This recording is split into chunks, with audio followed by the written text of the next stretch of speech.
Welcome to the 2021 Seoul Biennale of Architecture and Urbanism Crossroads Conversations.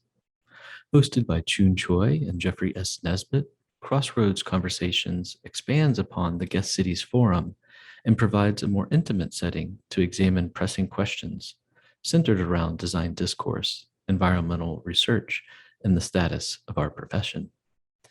In this mini-series, we invite leading designers, architects, and urbanists from around the world to discuss contemporary topics across architecture, landscape, and society. Welcome.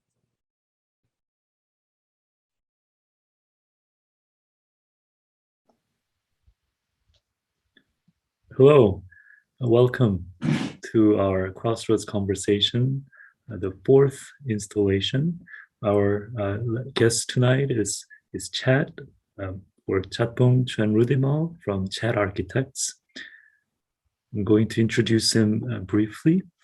He was educated in the United States, but then he returned to his birthplace of Bangkok to form Chat Architects. And it's a practice combining research and design, resulting in innovative multi-scalar projects that aim to stimulate community through strategies that reinterpret authentic local conditions. And in 2015, he created Chat Lab, a research think tank aimed at discovering new Thai vernacular street typologies, affectionately called Bangkok Bastards, which he will talk about tonight. Welcome. Thank you so much. It's a pleasure to be here. Yeah, Chat, thank you. We're really excited to have you included in this series. Before Chat's going to be offering a bit of a presentation, and then we'll engage in a kind of a deeper conversation. But before we do that, Chat, if I may, just to kind of ease into the series here, I wanted to ask you something that sounds like deeply intellectual, but I don't mean it that way, which is the way that your practice has really used material, form, and ultimately an aesthetic to have commentary or to provide commentary about these sort of deep associations with society at large. And maybe you just want to kind of introduce us a bit to your office and the way that you think about architecture and society. Great. Oh, that's a good question to start off, Jeffrey. And I'll give you kind of very non-academic, non-intellectual answer, which is the only way I can operate at. After graduating from Western education, let's just say Western education, I came back to Thailand in 2000 and began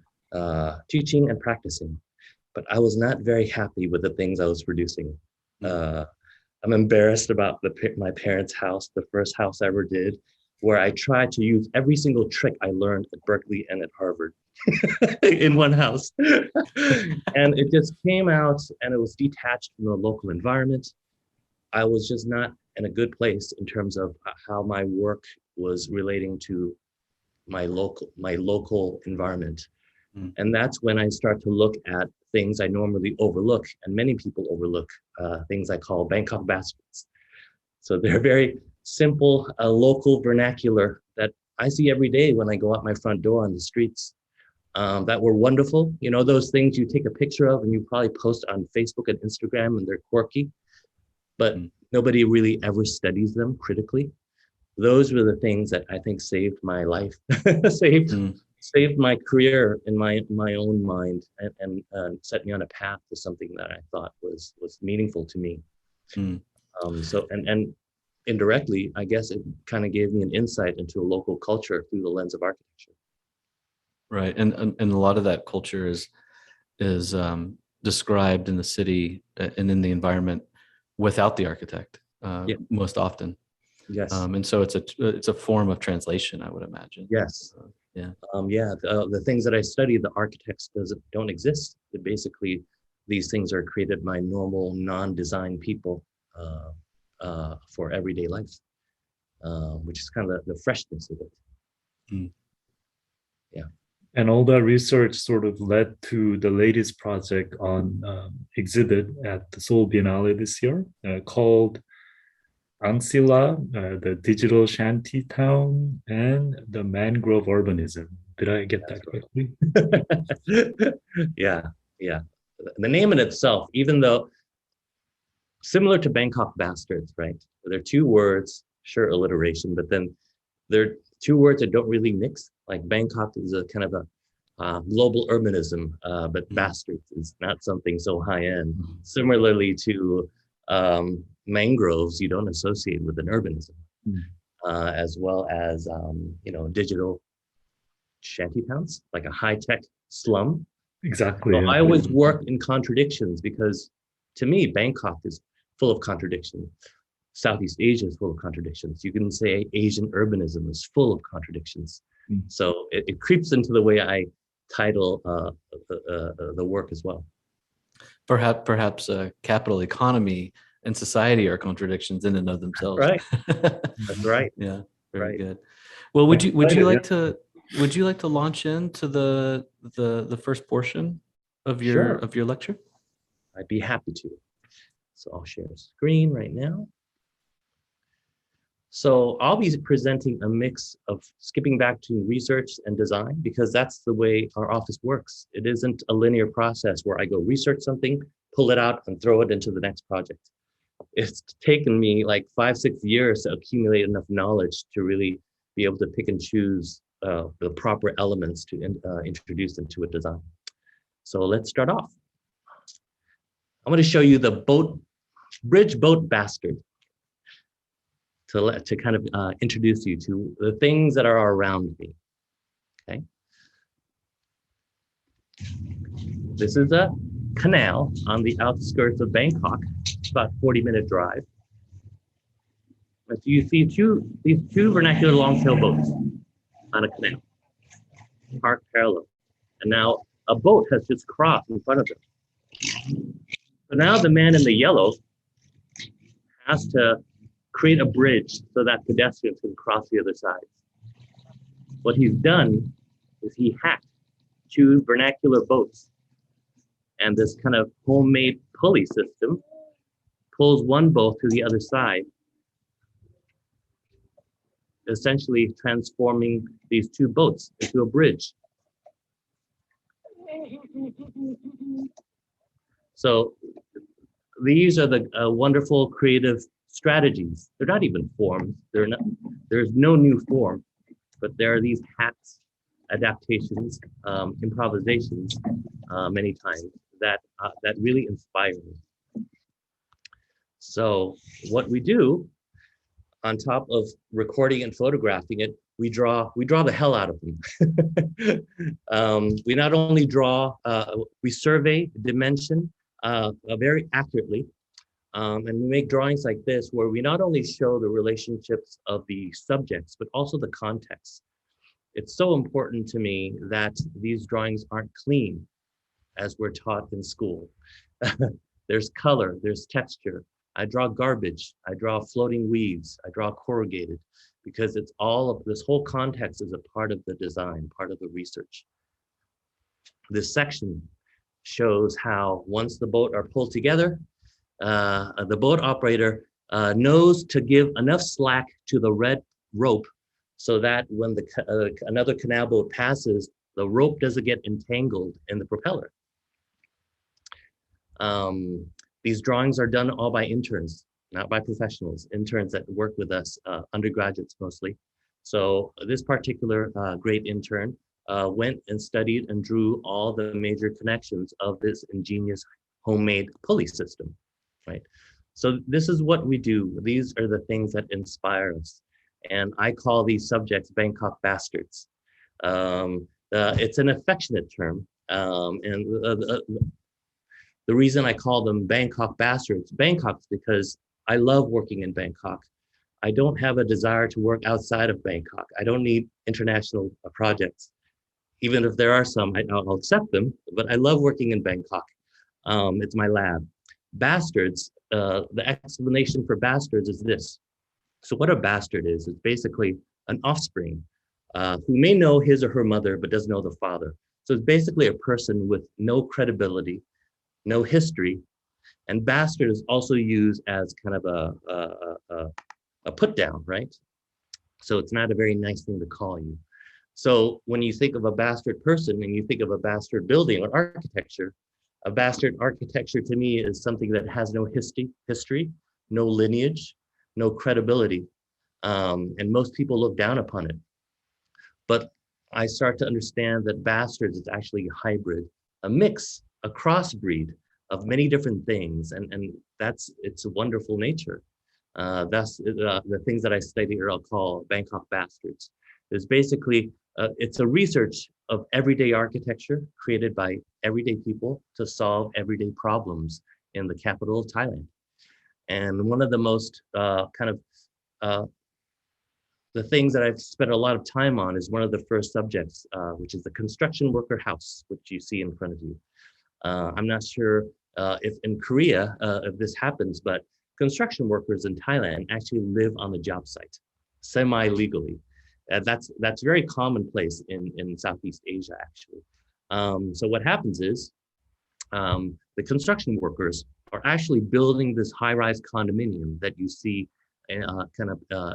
wrapped in tarp in the back. So they're tasked with not only building their own houses to live while they're working on it, but they have to scavenge and find leftover construction materials on the job site, leftover steel tubes, leftover timber, corrugated plywood, and to create their own living shelter. But most people may see this as kind of a slum or eyesore, but if you look at it very closely, you start to understand there's a wonderful creativity,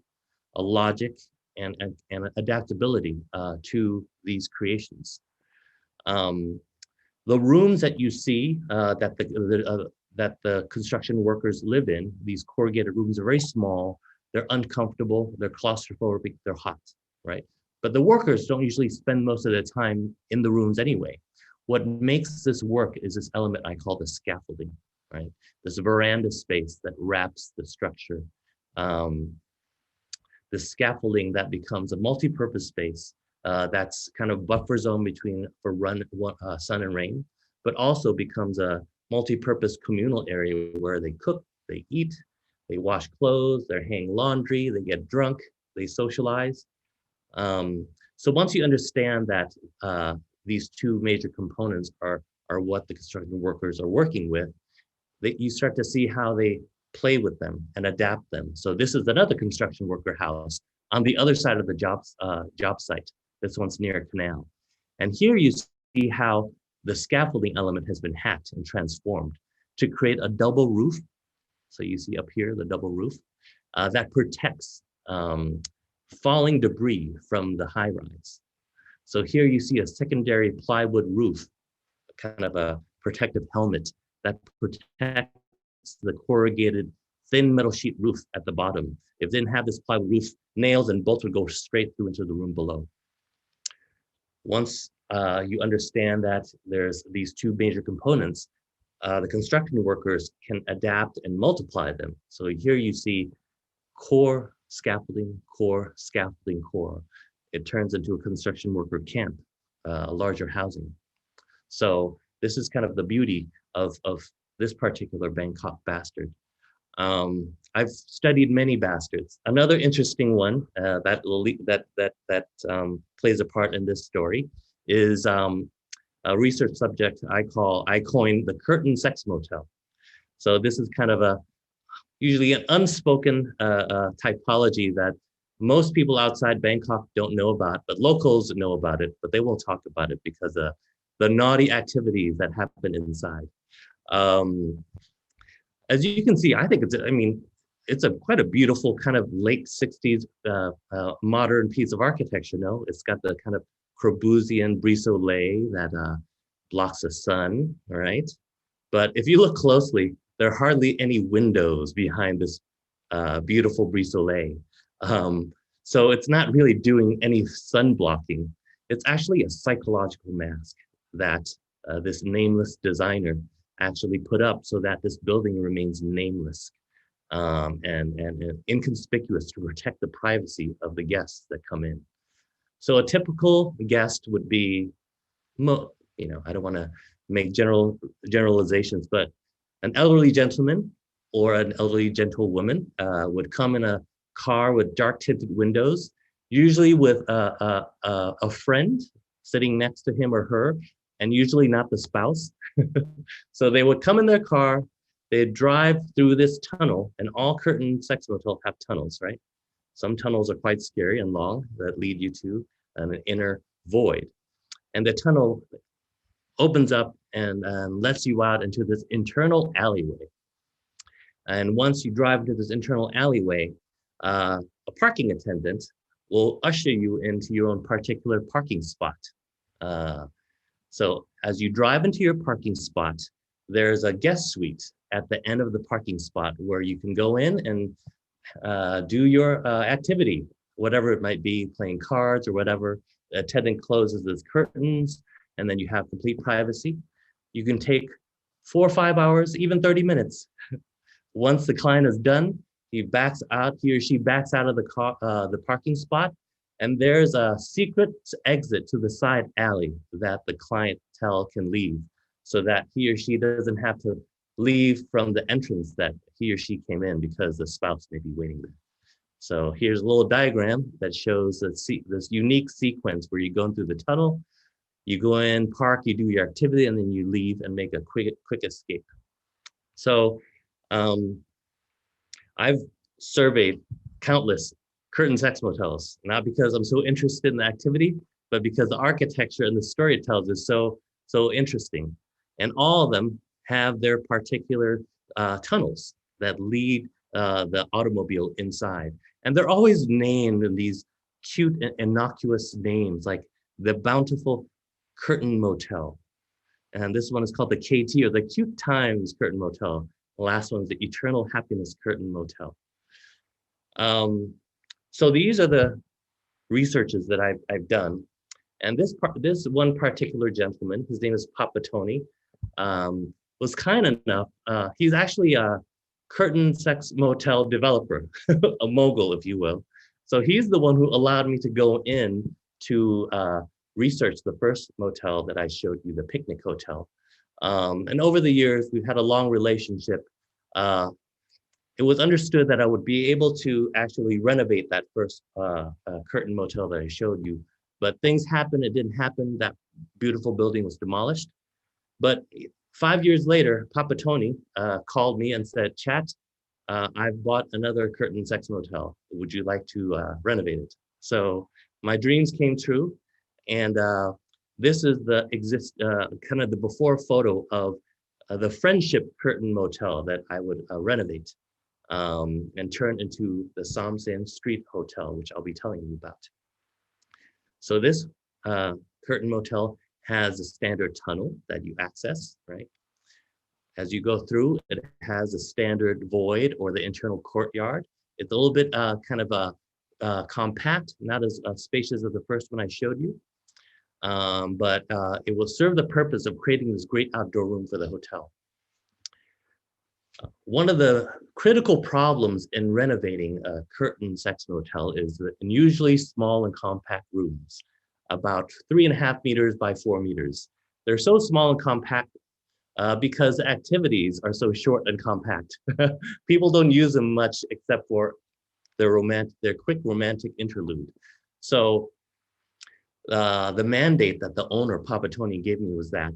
do whatever you want, spend as little money as you want. The budget is very limited, but he wanted to actually increase profitability to this hotel. He said, the standard hotel room sleeps 2 people. Do whatever you can to sleep 3 people. So he wanted an extra bed to be introduced to this small hotel so that he can charge for an extra head. So that was a tough mandate, but this is what we suggested to him. We told him, we're going to create a cantilevered bed box that allows for the 3rd person to sleep in each room without having to introduce any extra foundations. What results is that in each room, there's a unique kind of bed box that's attached to the original facade. You can kind of read and kind of look down to the street below. In the daytime, at night, it becomes a 3rd bed, according to Papa Tony. So if this were the original building, stripped of its brise-soleil, its fake brise-soleil, we introduced these bed boxes, or these extruded cantilever bed boxes, which are minimal in size, only 1.2 meters by 2.2 meters. So the standard twin size bed. So what happens after we introduce these extrusions, we have this leftover gap in the elevation, which we filled with the scaffolding element, the scaffolding that I introduced to you in the construction worker house. But this scaffolding, which I call the living scaffolding, has a particular function. What it will do is it'll turn a once dark, mysterious, semi-legal, introverted sex motel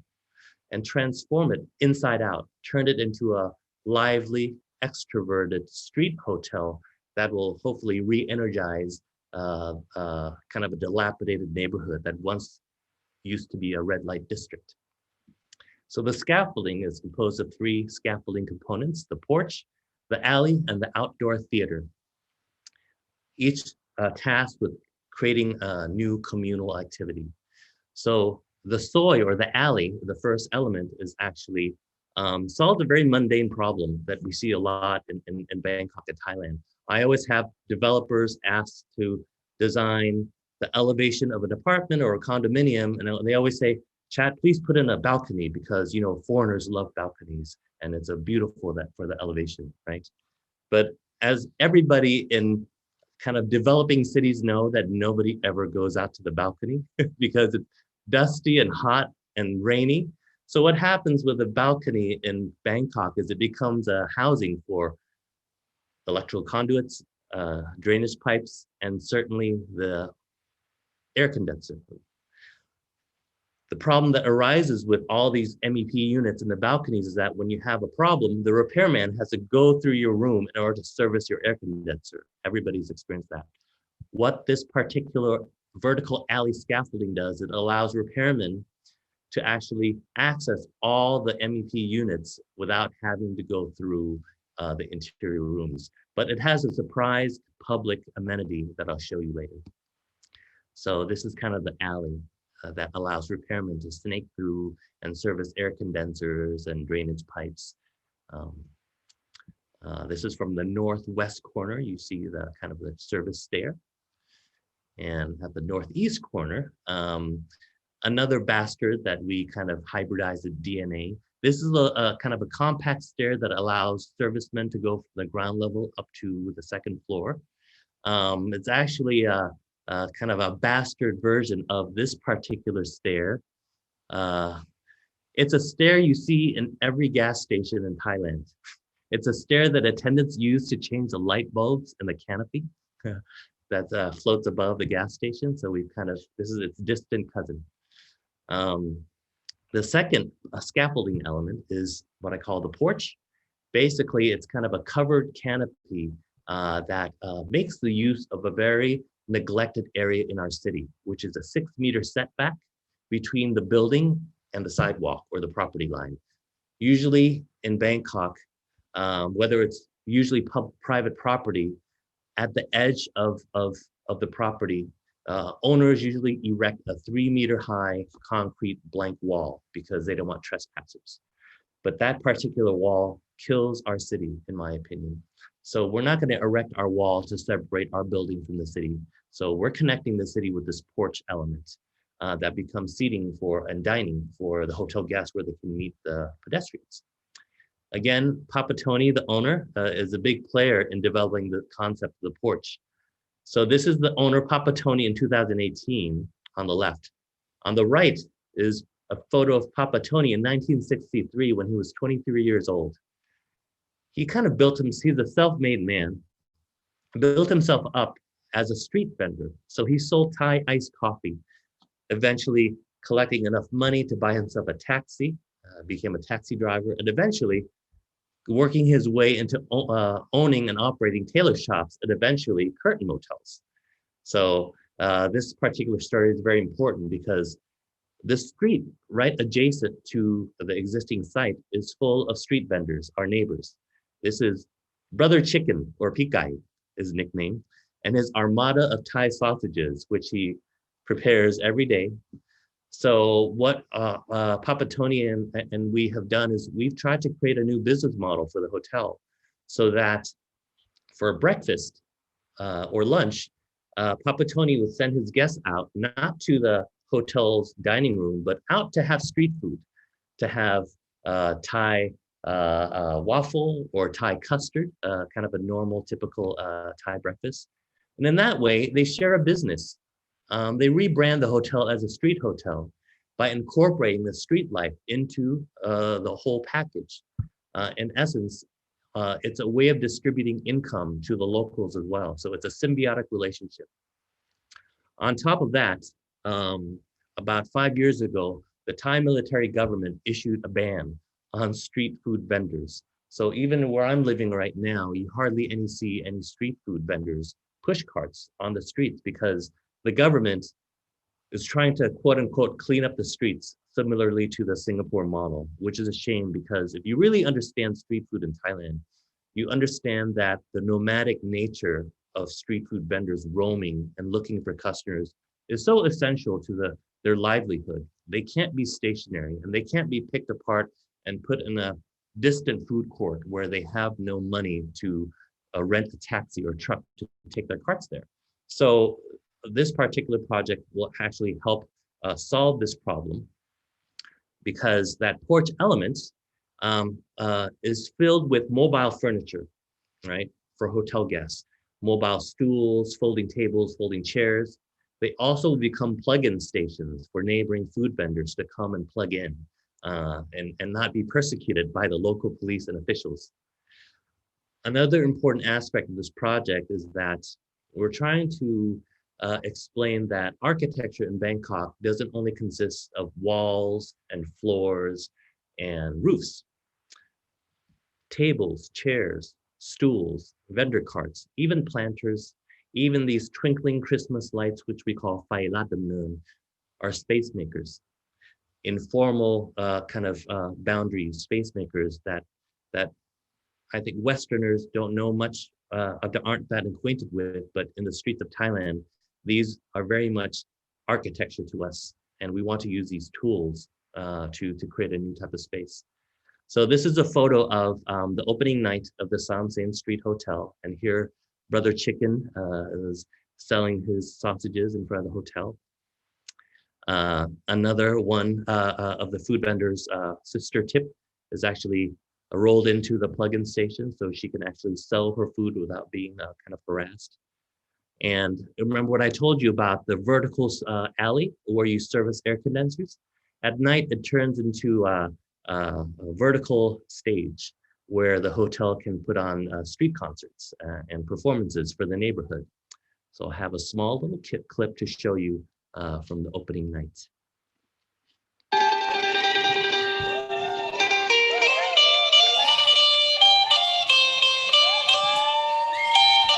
These are friends and volunteer dancers who came to give a free concert. So the landings that used to be condensers are occupied by dancers.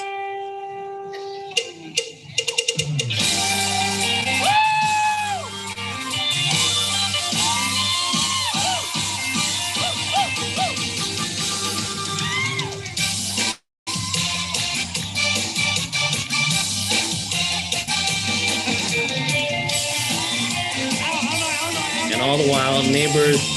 guests from other hotels, friends come, enjoy the concert, free food and free drinks.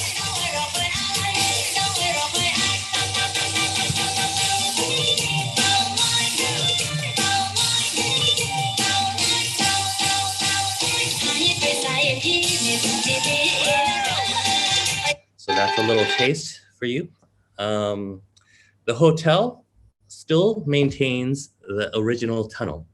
but the tunnel leads to kind of a new experience. So guests would enter this tunnel and emerge into a new transformed courtyard that's turned into an outdoor theater. And this pool isn't actually a swimming pool, but it's actually an outdoor lounge where you can actually view the movie. We've kind of invented this new type of balcony, what we call the leg dangling balcony. So that allows you kind of dangle your bare feet and watch the movie. But more importantly, it forces you to turn around and force other guests while you're watching the movie. So if you're there, you'll be able to hear conversations that go from one side to the next acoustically. It's quite wonderful. it's an alternative to being in your air-conditioned room and playing on your smartphone. It's much nicer to come out and enjoy a movie and have conversations with real live people and share experiences throughout the world. Another feature of these leg dangling balcony, we have this pulley system that allows you to deliver popcorn and other snacks to everybody on the balcony while they're watching the movie. So in essence, this particular scaffolding may not look like this scaffolding, but they're actually comprised of the same Bangkok bastard DNA. Yeah, so that's a story of Bangkok bastards, and hopefully this will segue into how our research of kind of urban street vernacular has transitioned to the project that we're presenting at Seoul Biennale, which are kind of vernacular or bastards that we found on the coast of Thailand in a small fishing town called Angsila. Yeah. I actually have a little video to show the atmosphere inside the movie theater.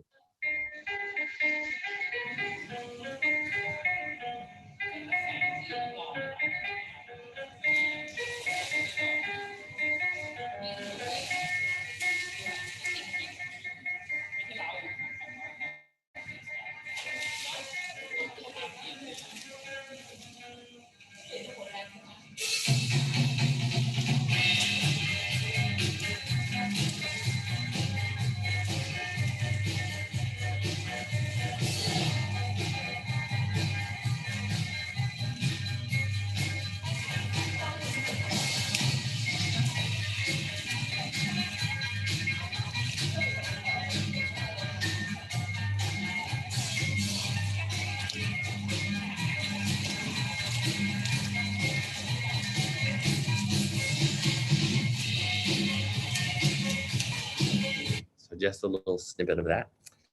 Okay,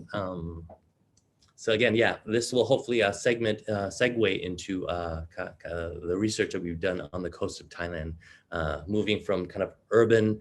Bangkok bastards to kind of fishing village bastards or hybrids.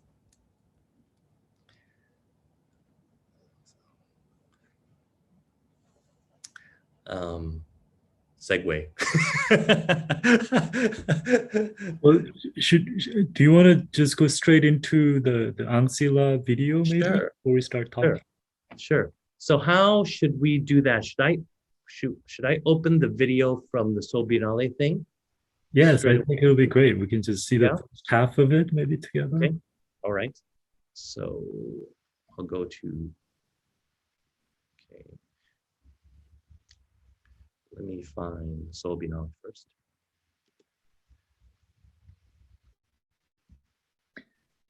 And how has the area changed around the street hotel since it was completed? Oh,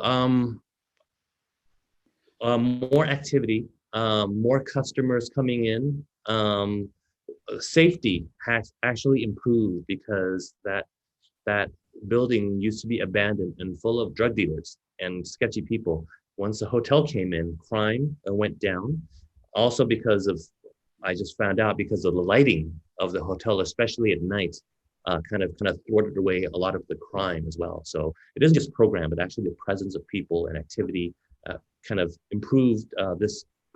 former red light district. So it's now become kind of a new communal, kind of interesting place to hang out, not only for foreigners, but also locals as well. But this is before COVID. Yeah. Okay, let me open this video. Let me navigate and try to find our website real quick.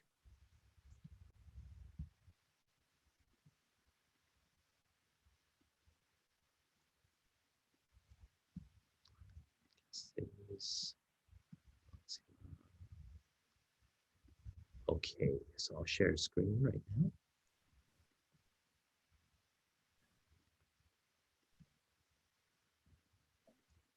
So this is a video of our latest project that basically had its opening kind of first featured in the wonderful Seoul Biennale of Architecture and Urbanism, 2021. So this was a research that led to kind of the design of a redevelopment of a piece of property that has kind of deep links to the historical fishing community called Angsila. So I'm going to show you this kind of short documentary to show you the atmosphere of this historical village.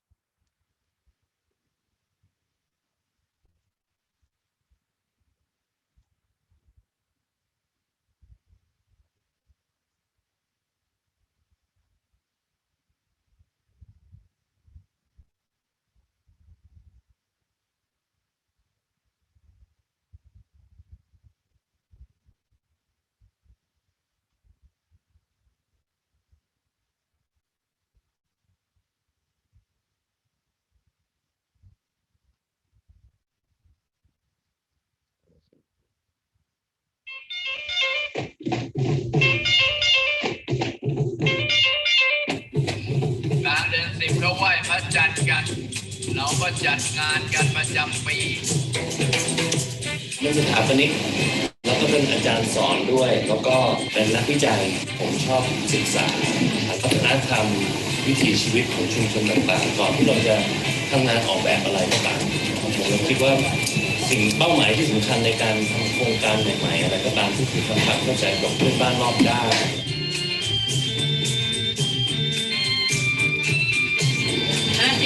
ปู่มี50 ปีแล้วนะ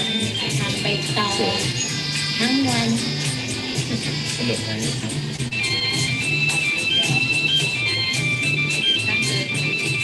15 บาทเองพี่เลี้ยงไปย้อนถ้าเป็นรวมกันหลายรุ่นเหมือนกันมันมีตัวไม่เป็นเยอะอันนี้กระทะอลูมิเนียมอันนี้ผัดไทยดีๆที่ไหนนี่ไงลูก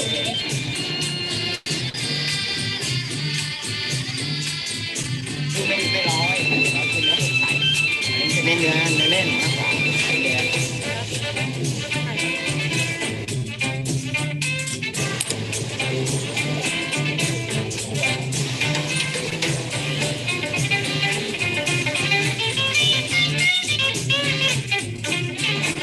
อะไรอันนี้อะไร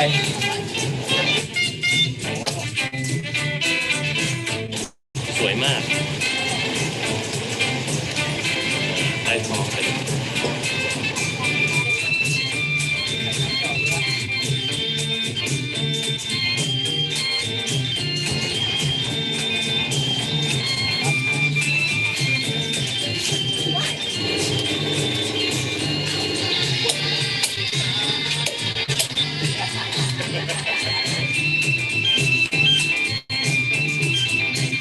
ไม่ต้องเอาอะไรมาเอาตัวกับตัวใจมากินอย่างเดียวพอ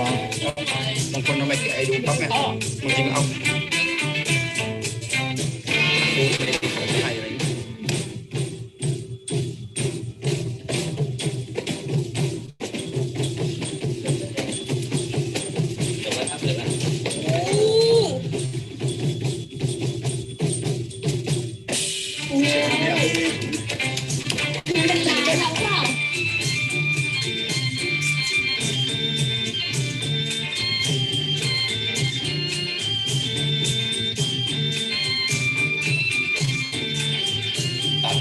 ไม่ต้องละเอียดมากแบบนั้น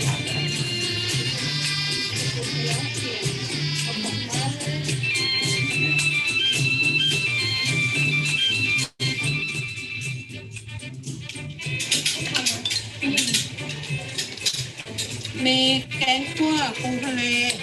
แล้วก็ปูทะเลผัดกระไดทองแกงคั่วสับปะรดใส่ไข่แมงดาแมงกะพรุนลวกจิ้มแล้วก็ปลากระเบนชุบน้ำปลาน้ำตาลต่างแล้วเดี๋ยวแมงดาฉาบเป็นของหวานอีกอย่างเป็นของหวานนั่งกินอย่างนี้บ้านแคบหน่อยก็นะไม่เป็นไรหรือเราจะเป็นแต่กินอย่างนี้จะดีกว่าเราทำกินกันเองเราทำได้เยอะตรงนี้ทำให้ก่อนเป็นบ่อปลาบ่อกุ้งอย่างนั้นเลยแล้วพอหน้าฝนเนี่ยพอหน้าฝนพอเข้าเดือน11เนี่ยมันจะขึ้นไปไข่ตามถนนยังตายสมัยก่อนเป็นยังไงเป็นถนนลูกรัง เด็กๆนักศึกษาต้องช่วยงานประมงหรือว่างานประมงมันจะเด็กๆช่วยไม่เคยให้เขามาช่วยเลยให้เขาไปตั้งใจเรียนอย่างเดียวพอมีลูกมีหลานแม่สอนไม่ทำทะเลเลยระบบน้ำมันไม่ดีพอระบบนิเวศมันเสียลูกหอยแครงมันก็ไม่เกิดเราหอยที่เราเลี้ยงไว้มันก็ตายพอตายปั๊บเราก็ต้องหยุดอาชีพประมงไม่ดีเนี่ยไม่ยั่งยืนเพราะเดี๋ยวนี้บ้านคนมันเยอะตึกเยอะอะไรเยอะถามบำบัดน้ำมันบ้างไหมมันเกี่ยวระบบนิเวศทะเล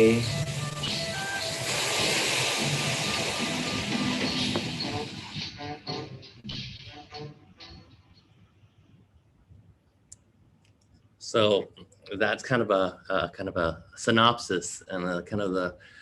little short documentary that tells a little bit about the story of the Angsila fisherman community, a wonderful community with great people that I kind of call my family now. Yeah, we talk very often. And it leads us to this research. This 4-year research has led to the design of this particular project. But you showed us mostly just food and cooking. So what's the project about? It's very intentional that I didn't want to show that much architecture. But then the second part, I'm wondering if we just play the second part for a few minutes because we can always come back and look at the drawings. Should we do that? Yeah, that would be helpful, I think. Yeah? Okay. Okay, let's see, where did it go?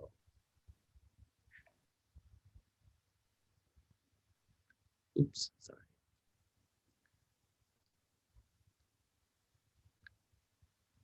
Did I lose it? Give me 1 second. Okay.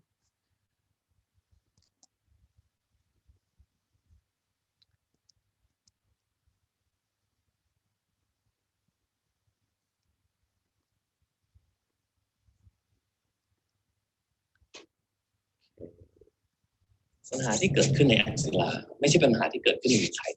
แต่จริงๆเป็นปัญหาที่เกิดขึ้นในเมืองริมฝั่งทั่วทวีปเอเชียครับปัญหาของมลพิษในทะเลที่เกิดขึ้นจากการทิ้งขยะเหลวหรือว่า solid waste ลงไปในแม่น้ำในคลองซึ่งในที่สุดก็ป้อนการสูญเสียระบบป่าโกงกลางซึ่งเป็นระบบที่มีประสิทธิภาพในการกรองมลพิษและก็ขยะออกจากน้ำในที่สุดก็สร้างผลกระทบให้กับการลดจำนวนและก็คุณภาพของอาหารทะเลเมื่อมีกุ้งปลาน้อยลงในทะเลชาวบ้านก็จะสูญเสียรายได้เริ่มหันหลังให้กับอาชีพการ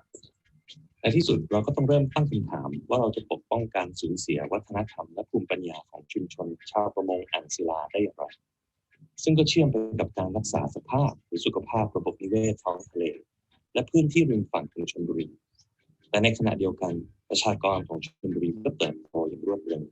ที่ต้องการพื้นที่พักอาศัยและองค์ประกอบชีวิตประจำวันที่สมบูรณ์และทันสมัยให้กับคนรุ่นใหม่อังศิลา Coastal Village เป็นโครงการที่เราพยายามพัฒนาพื้นที่อยู่อาศัยให้กับชาวที่ผสานกับวิถีชีวิตดั้งเดิมของชาวประมงหลังเก่าอังศิลาพร้อมกับการสร้างมูลค่าในเชิงเศรษฐกิจให้กับชาวบ้านแล้วก็รักษาระบบนิเวศของป่าชายเลนแล้วก็พื้นที่ริมฝั่ง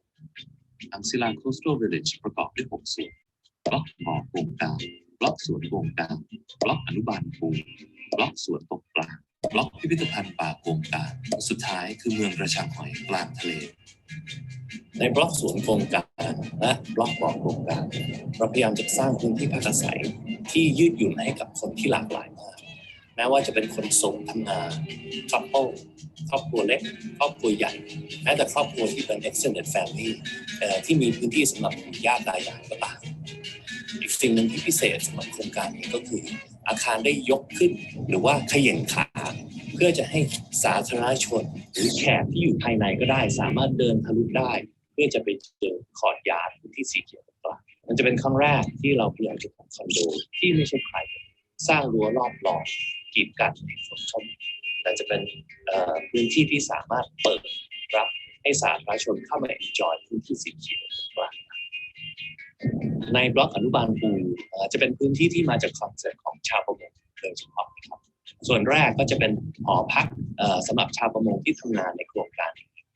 ด้านหลังบ้านก็จะมีเฉลียงที่ชาวบ้านสามารถแกะหอยแล้วก็ล้างอาหารทะเลต่างๆที่ตัวเองได้จับมา อีกส่วนหนึ่งที่เราเรียกว่าอนุบาลปูก็จะเกิดขึ้นในคอร์ดยาร์ดตรงกลางของบล็อกนี้ในคอร์ดยาร์ดของอนุบาลปูพื้นที่ก็จะถูกซอยออกเป็นหลายๆบ่อเพื่อที่จะสามารถใช้เลี้ยงปูในหลายๆช่วงเวลาได้บ่อแรกจะเป็นพื้นที่สำหรับเลี้ยงแม่ปูเมื่อแม่ปูใกล้จะออกไข่ผู้ดูแลก็จะจับแม่ปูแยกออกมาเพื่อเอาเลี้ยงในถังภายในถังที่ให้ออกซิเจนไข่ปูพัฒนาเป็นลูกปูจิ๋วๆโดยใช้เวลาประมาณ20 วันหลังจากนั้นผู้ดูแลก็จะนำลูกปูอ่อนเหล่านี้ไปปล่อยในบ่อที่2ซึ่งจะมีต้นกงกลางที่ลูกปูสามารถหลบซ่อนตัวจากนักล่าได้จากนั้นเมื่อลูกปูโตขึ้นถึงระดับหนึ่งก็จะย้ายไปอยู่ในบ่อที่3ที่เป็นบ่อที่มีน้ำลึกขึ้นจนในที่สุดเมื่อปูเติบโตเต็มที่ก็จะถูกปล่อยกลับไปสู่ท้องทะเลเราจะสร้างระบบบ่อพักเพื่อช่วยรักษาคุณภาพของน้ำทะเลที่ป้อนเข้ามาในอนุบาลปูบ่อแรกมีหน้าที่กรองขยะชิ้นใหญ่บ่อที่2บรรจุเปลือกหอยนางรมที่เป็นบ้านพักให้กับจุลินทรีย์ที่จะช่วยปรับปรุงคุณภาพของน้ำที่เข้าไปในอนุบาลปูทางเดินที่เป็นกำแพงรอบล้อมบ่ออนุบาลปูจะโดนก่อและฉาบด้วยเปลือกหอยนางรมบดที่เป็นมิตรกับสัตว์ทะเลที่อาศัยอยู่ในน้ำมันเป็นการรีไซเคิลของเหลือของชาวประมงเพื่อสร้างประโยชน์ให้กับทั้งโครงการและโลกธรรมชาติในบล็อกสวนตกปลาก็จะมีกิจกรรมที่อินเทอร์แอคทีฟแล้วก็สร้างความสนุกสนานส่วนแรกเราจะมีท่าเรือในโครงการที่เรือชาวประมงในท้องถิ่นมาลงได้โดยตรงเพื่อนำเอาหอยปูปลาที่เขาได้จับในเช้าวันนั้นมาขายได้ในซีฟู้ดมาร์เก็ตฮอลล์ในวันเดียวกันโดยที่ไม่ต้องผ่านคนกลางหรือมิดเดิลแมนซีฟู้ดทุกตัวทุกชนิดก็จะมี QR code ที่คนมาซื้อสามารถ tracking ได้ว่าชาวประมงคนไหนเป็นคนจับในเวลาและโลเคชั่นไหนเพื่อสร้างความโปร่งใสและเชื่อมั่นในความสดของอาหารทะเลที่ลูกค้าจะนำไปรับประทานเป็นคอนเซ็ปต์อาหารทะเลที่เรียกว่า Ocean to Table ในส่วนที่เราเรียกว่าสวนบ่อตกปลาก็จะมีกิจกรรม Interactive ที่แขกสามารถมาจับปลาหรืออาหารทะเลชนิดอื่นๆได้ด้วยมือตัวเองมันจะเป็นพื้นที่ Open Air ที่ครอบครัววัยรุ่นผู้สูงอายุมาร่วมสนุกสนานกันได้กับการหย่อนเบ็ดลงไปในบ่อตกปลาบ่อตกกุ้งหรือบ่อตกหมึกแล้วก็นำสิ่งที่เราได้จับด้วยมือตัวเองไปเชฟสเตชันต่างๆเพื่อเตรียมเป็นเมนูที่เราถูกใจในบล็อกพิพิธภัณฑ์ป่าโกงกลางก็จะเป็นพื้นที่ที่พิเศษมากในโครงการนี้ครับมันจะเป็นพื้นที่ที่เราผสมผสาน2อย่างที่เราคิดว่าไม่น่าจะเข้ากันได้นั่นก็คือป่าโกงกลางและ commercial program ที่รวมไปถึงโรงแรมร้านขายของแล้วก็ร้านอาหารเราคิดว่าเมื่อเรานำสิ่งธรรมชาติเข้ามาใกล้ตัวเราจะรู้สึกว่าเราสามารถอยู่กับเขาได้อาคารที่รอบล้อมพิพิธภัณฑ์ป่าโกงกลางก็จะได้รับอินสปิเรชันมาจากช็อปเฮาส์หรือว่าห้องแถวในตลาดอังสิลในอาคารนี้จะมีร้านค้าที่ขายของดั้งเดิมหรือแฮนด์เมดอย่างเช่นครกอังศิลาหรืออาจจะเป็นร้านอาหารที่ขายผัดไทยกุ้งสดหรือว่าหอยทอดที่โด่งดังในตลาดอังศิลาพอเดินทะลุอาคารนี้ไปเราก็จะเจอทางเดินแล้วก็สะพานที่พาเราชื่นชมป่าโกงกลางจำลองสะพานนี้ฝั่งซ้ายกับฝั่งขวาก็จะมีม้านั่งพิเศษที่เราสามารถนั่งห้อยขาจิบกาแฟหรือว่าทานขนมในระหว่างที่กำลังชื่นชมธรรมชาติป่าโกงกลางได้เช่นเดียวกันกับในอนุบาลปูตัวสะพานในพิพิธภัณฑ์ป่าโกงกลางก็เคลือบด้วยฉาบเปลือกหอยนางรมซึ่งเพิ่มความทนทานสำหรับโครงสร้างที่แช่อยู่ในน้ำทะเลบวกกับสร้างพื้นที่ที่มีผิวขรุขระแบบธรรมชาติที่รองรับการเติบโตของสมาชิกหอยในป่าโกงกลางเป็นการสร้างสถาปัตยกรรมที่ส่งเสริมรายได้ชาวบ้านและสุขภาพของระบบนิเวศสะพานนี้อาจจะพาเราขึ้นสูง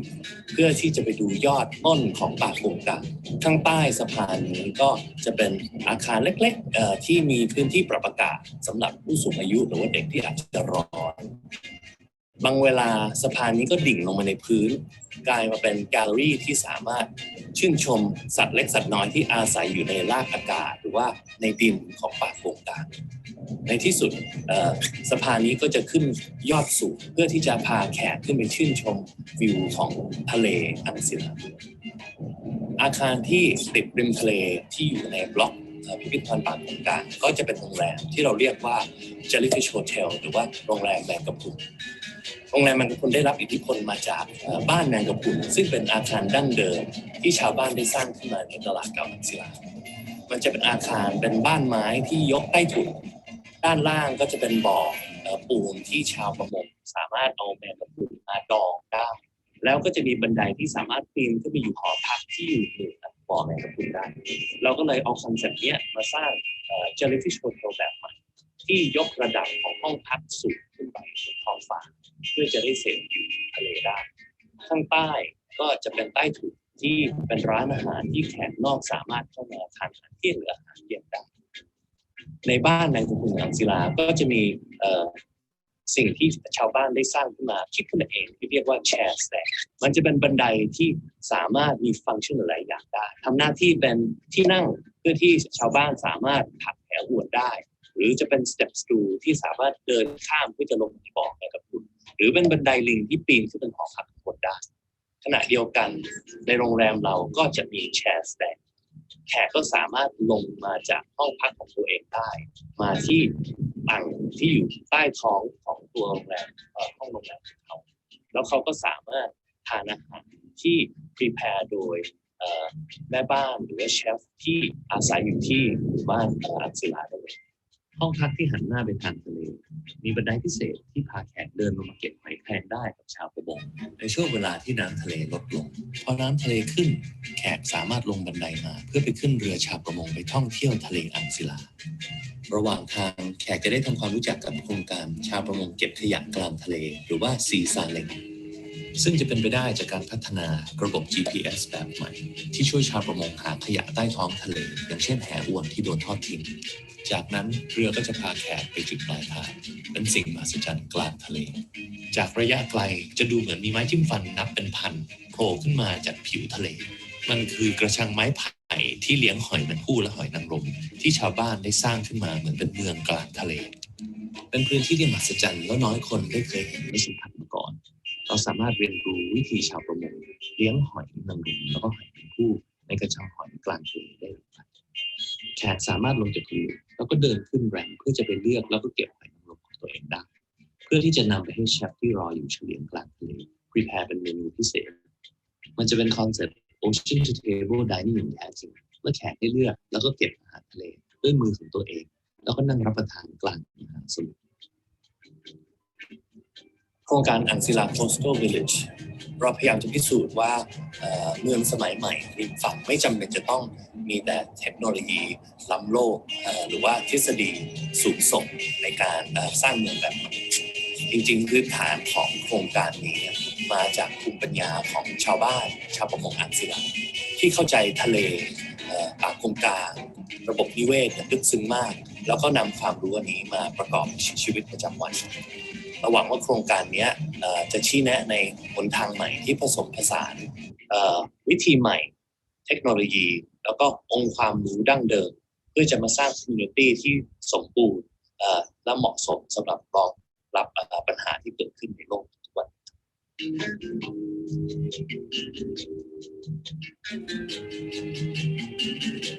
So turn this off real quick.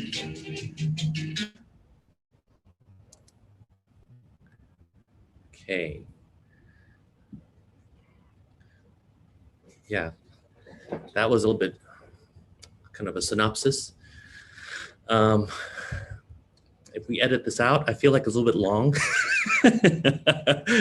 There's fantastic. Fantastic.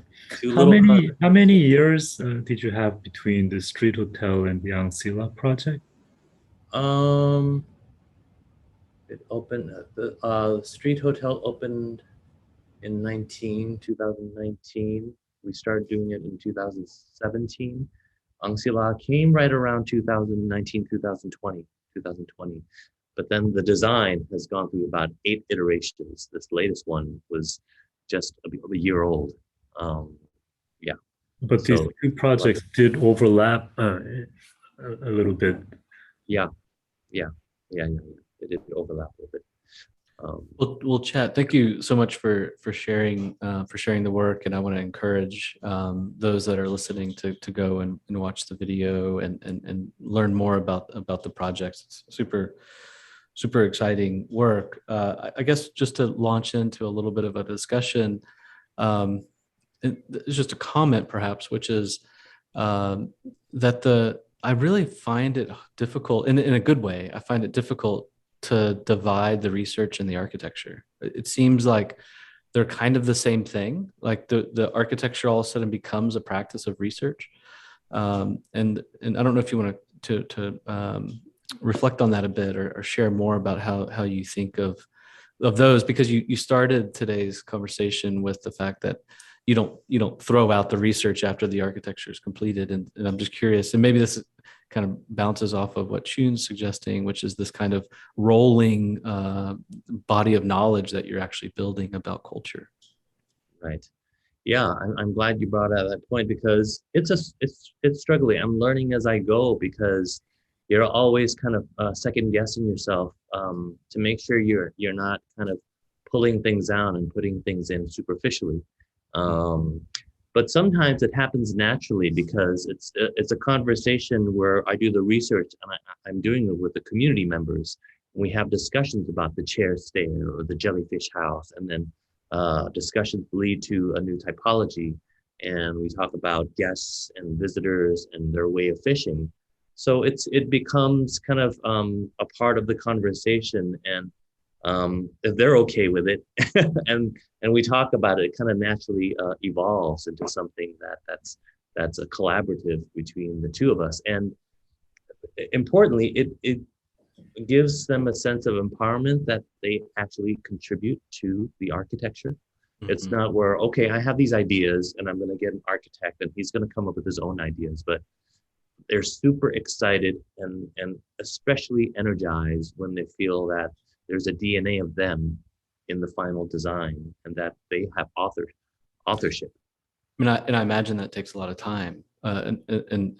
I could expect, I'm curious what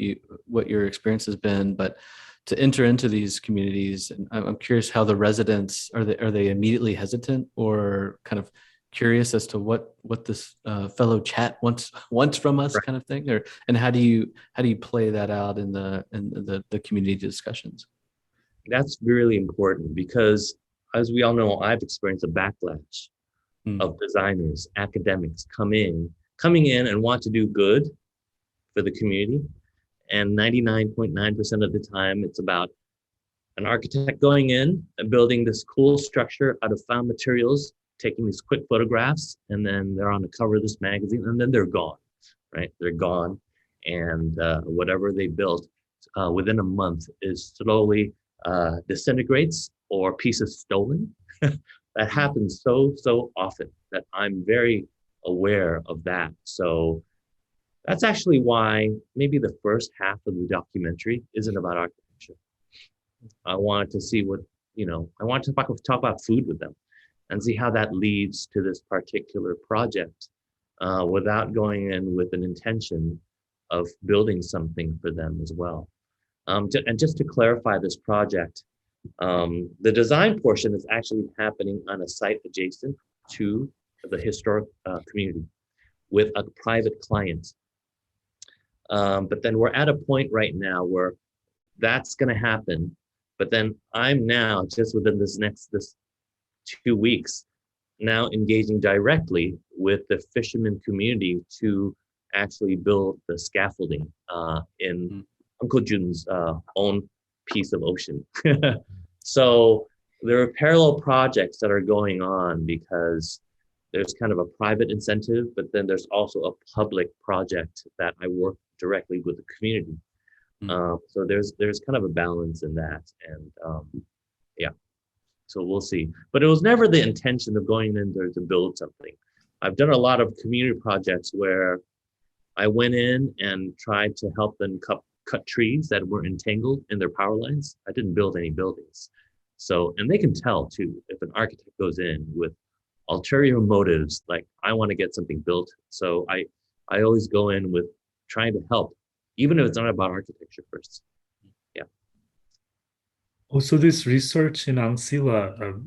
was started even before any project was planned or preconceived. It was just pure research in the beginning. Yes. So the client called, basically nameless right now. So invited us in. They're kind of a really well-respected residential developer, and had in that area. and basically was very successful and actually bought this piece of very nice property because he was a native of Chonburi province and wanted to give back to the community. So he bought this piece of property with that intention in mind and brought me in actually to design this project. And before I said, before I start doing any design, there's this really interesting community just right next to you called the Angsila Historical Fishing Village that really we should research and really think about and tease out all these, not architectural elements, but important issues in life and in the developing kind of urbanism of Chonburi in general, because Chonburi is kind of a prime target for the Thai government. It's a very heavily industrialized area that will see a high-speed rail that connects Thailand to China very soon. So there's kind of a smart city campaign that Chonburi is being inundated with. And you turned that idea of smart city sort of in a different direction, right? So you put the smart technology into the hands of the fishermen. Right. We basically said, forget about the technology. If it works, it has to start with real problems that we have to kind of tease out organically. And then technology comes in. When the problem is identified, perhaps you have to invent the technology that doesn't exist and use it to solve the problem. Not taking wholesale technology that works right now and stuffing it into creating a new kind of mechanical city, which is the opposite of what we were after. Well, we actually, I noticed that Nan-A was a collaborator with you in the project. Is that correct? Yeah. We had a conversation with him in the first Guest Cities forum, which was a fantastic conversation. And I could see why there's shared interest, because he also mentioned, his interest wasn't necessarily to kind of generically create the city based on its technology, but actually in reverse. And it seems like that's being played out here a bit, where the technology is in support of sustaining a kind of cultural legacy as opposed to erasing. And that's really a wonderful way to think about the role of future cities and development and its relationship to these kinds of strange technologies that we're all facing today. Very much. We actually attacked this Angsila challenge, and I co-taught a studio last spring semester at MIT with my dear friend, Professor Miho Mazareo, who was a classmate of mine as well, who teaches at MIT right now. And we basically, we kind of teased out these problems, and because MIT is such a wonderful institution in terms of it not only being architecture, but all these wonderful scientists and engineers and researchers all around. So we brainstormed about how to create these new apps or GPS systems to detect trash or whatever. So brainstorming non-existing technologies that would be customized to solve these ancient fisherman problems. Yeah, I noticed in the video the scanning of the fish. That's kind of amazing. The fisherman scans, like tags it, scans it, and the process of fresh, cultivation of healthy foods is wrapped into that. It's really amazing. Yeah, one of the students, Zoe at MIT, is developing this idea called Fish Share, so that you would have a QR code that's connected to each ocean product. To solve one of the problems that Angsila is facing right now. Angsila used to be very popular when my parents were young. People would go there to get seafood. But now its kind of profile has gone down because of the middleman on top of the decreased level of ocean purity. It's got a reputation where they feel the seafood is not fresh. And a lot of the people who go buy crabs there and have it cooked, when they come home, it's rotten. And a lot of the reasons of that is, one, the declining kind of purity of the ocean water, two, the middlemen. And so doing this new QR code actually would allow you to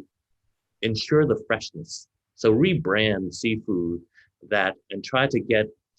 rid of that kind of the negative profile that it's kind of unfresh and it wasn't it used to be. So now if you can truly see where the fish is caught at what time in the morning by this fisherman, you're much more sure that the seafood product will have accountability and how fresh it is. Yeah, so that's the QR code origin. It's really refreshing, like the way you go about what most other people would call like revitalization projects, but you're really lighthearted and casual about the approach. But there's this serious social reformist agenda underneath, and then you're really constantly reforming these communities from bottom up, and it's really nice to see, because in the beginning, when your research was sort of drawing out these bastards or the phenomena, it seemed a bit sort of I was a little bit disturbed, because it seemed like you were taking everything out of context and making it very abstract and aestheticized in a way. But then once you launch into the project, everything becomes very practical and very hands-on. So it's immediately erased any doubt that I had in the beginning. So it's just really nice to see that, and you're not really taking it like, some other architects who have this overtly activist approach, and sort of a little bit too politicized in a way, which actually kills the project in many instances. Right. So yeah, thank you. And I think being self-critical with your own work is, I'm always self-conscious about not being superficial. I mean, if I were, if I'm being totally honest, there are some parts of the master plan that I don't think is working. The housing hasn't been thought through. I don't think it's that sensitive as some of the parts in the master plan. I think the scaffolding is cool because I work that out, where you go take a boat out into the ocean, and all the bamboo scaffolding will be done by the fishermen themselves. So next week, I'm going out to survey the piece of ocean where we're going to erect a prototype kind of bamboo ocean seafood platform. So, I feel strong that with certain parts are strong, other parts I feel like, man, that's undercooked. It's not ready. Yeah. Wait, so the local villagers actually take part in constructing this scaffolding? Yeah. So Uncle Choon, the man, kind of the protagonist of this, is the person I'm working with. So we're going to go out to his farm. And so what's really motivating them to take part in this project? I think, yeah, the energy of the villagers is so important. Particular Uncle Choon, the one who I told you about, he's an amazing guy. He quit being a fisherman because he was so worried about the ocean, and he started to populate his own kind of crab amoeba. So every week he goes to the university and he gets what you call kind of chia or embryo for crabs, little crablings, and he cultivates them in his 5 big buckets on the pier. And every week he dumps these baby crabs into the ocean. Some of them get eaten up right away, but some of them don't. And he just said, I know it's an uphill battle, but I feel like this is my small way of repopulating and helping the ocean. So that energy like that is infectious. And but then these projects are being financed by your private philanthropic client. The research part, I've been lucky enough with the projects that I've done that great clients have now seen the benefits of research. Basically, I just asked for 3 months before I start designing for them to give me time and give me a research fee,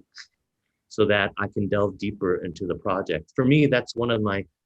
great successes.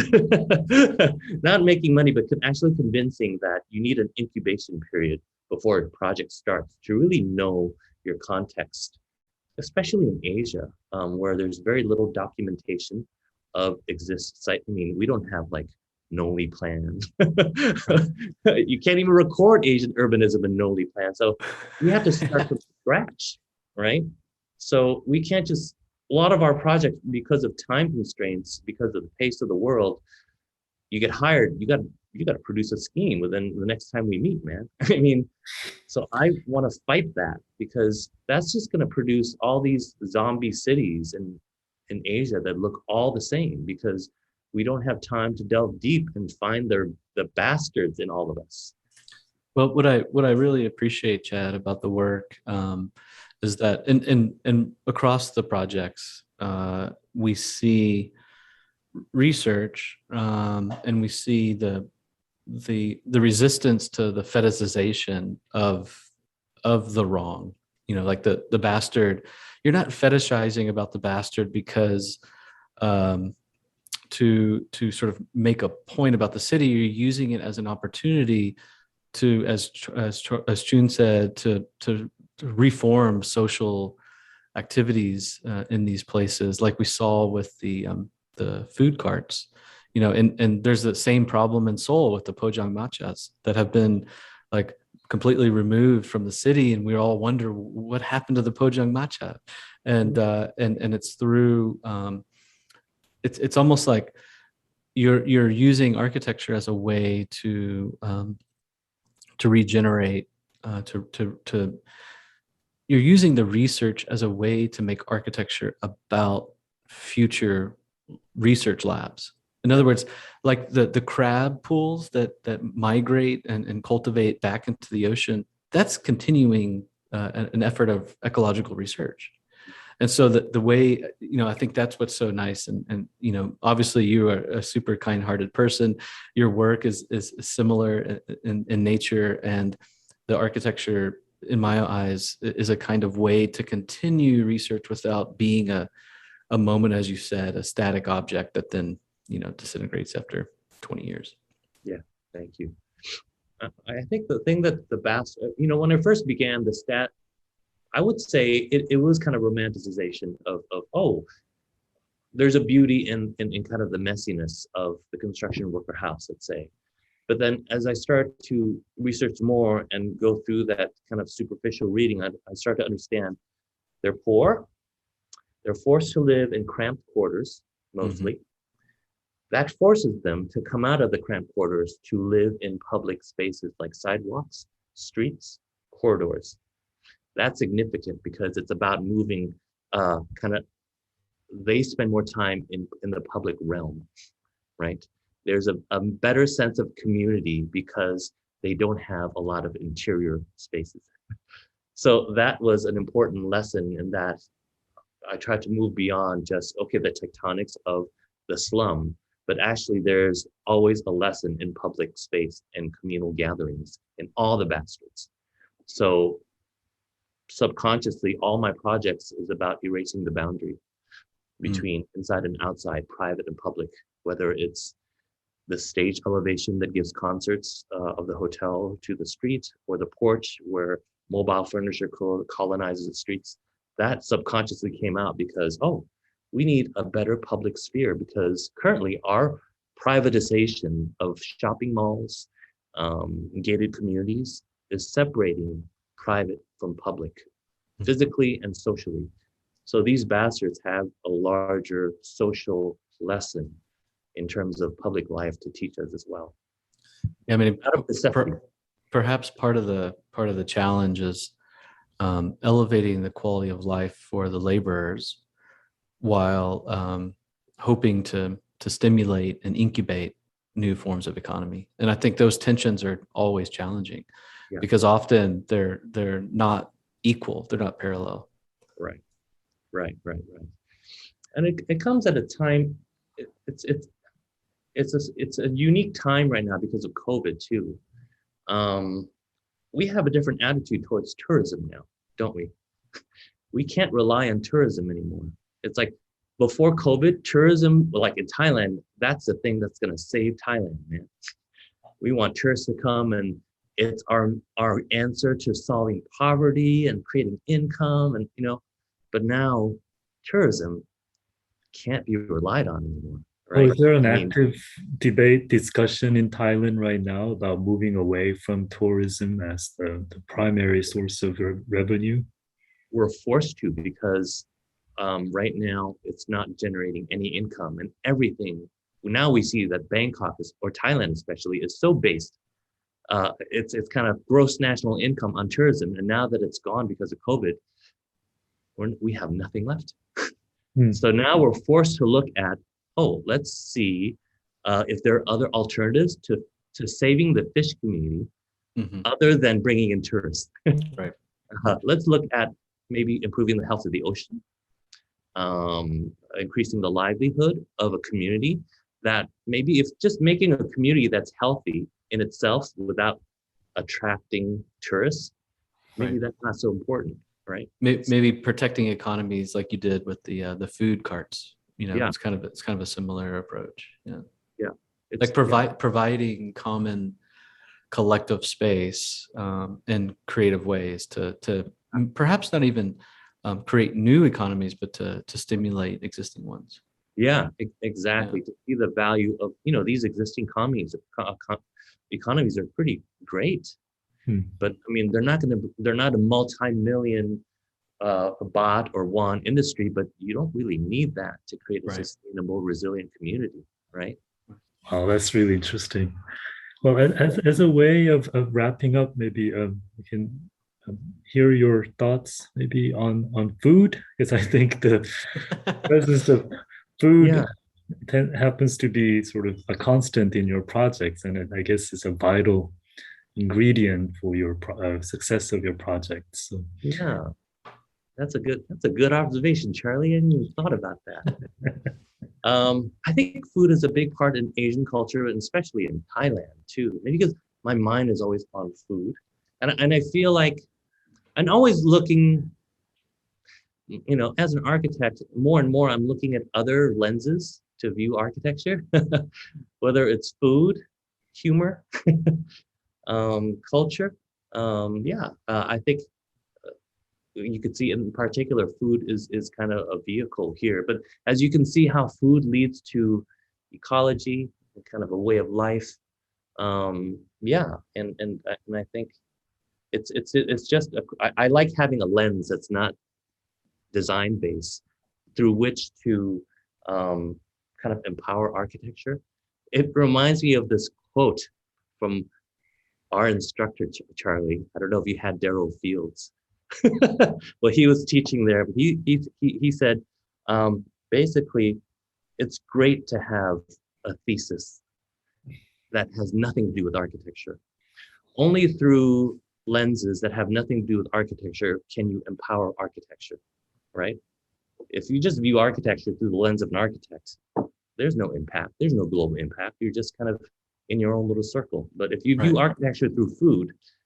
wasn't that great? A new perspective. Yeah. So well said. It's sort of like if architecture gets stuck in architecture, it just remains ancestral, and it has inability to mature and develop. So, Chat, thank you so much. It's been wonderful to meet you, and congratulations on all the beautiful work. Thank you so much. Bye-bye. An honor and a pleasure to be invited. Thank you, Jeffrey, and thank you so much, Charlie. It's been a pleasure. Likewise. Okay. See you later.